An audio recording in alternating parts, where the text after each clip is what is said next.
Neil, nakita mo yung kahapon yun sa... Nung tayo kila Tita Melma?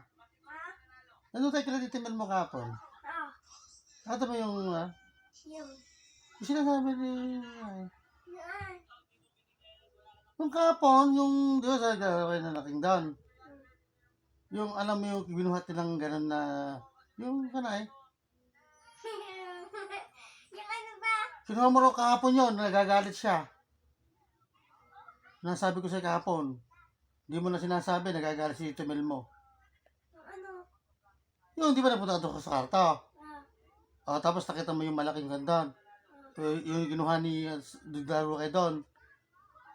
Yung... Kahapon, nagpunta siya sa akin sa likod. Nagagalit siya sa akin doon. Oh.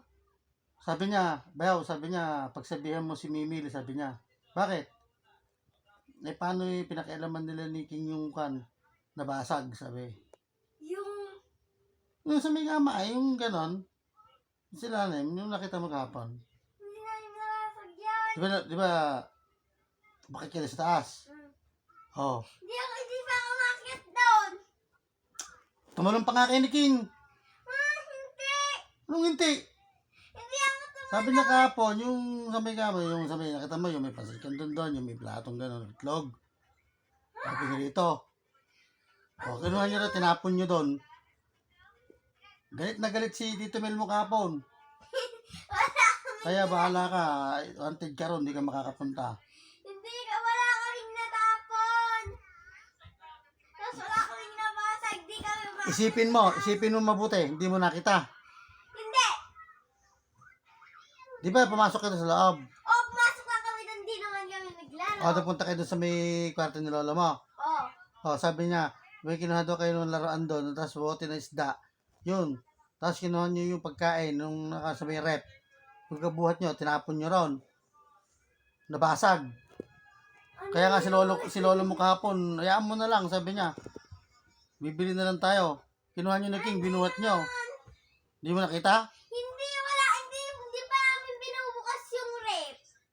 Hindi binubukas. Di pumunta nga kayo doon. Sige, silang bumubukas ng rep. Sige, ulitin ko ha. Nagpunta kayo doon sa loob. Nakita mo yung aquarium. Binili kayo doon kay Pasit Kanto, tapos binuhat nyo, yun nabasag dahil nga napunta ron sa may salamin, doon sa may laruan, sa may kwarto. Wala! Tapos kinuha niyo yung mga tapos yung mga pantalon ni lolo mo, yun, nilagay niyo doon sa may, sinindihan nyo nga daw. Yung sinindihan nyo, nabasag. Hindi kami nagluluto ng pancit canton doon.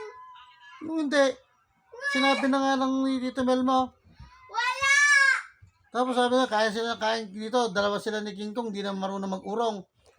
Hindi kami kumakain, hindi nga kami bati nun eh. Tapos yung nakatago pang laruan dun na ibibigay ni lolo mo sana dun sa isang doon, yung bata. Nakita mo yung kahapon? Pumunta sila ron. Hindi nila mahanap yung lagayan nung sa may halaman. Tapos sa may suha, di ba? Kinuha nila. Hindi ko alam pinagsasabi mo. Hindi mo ba alam?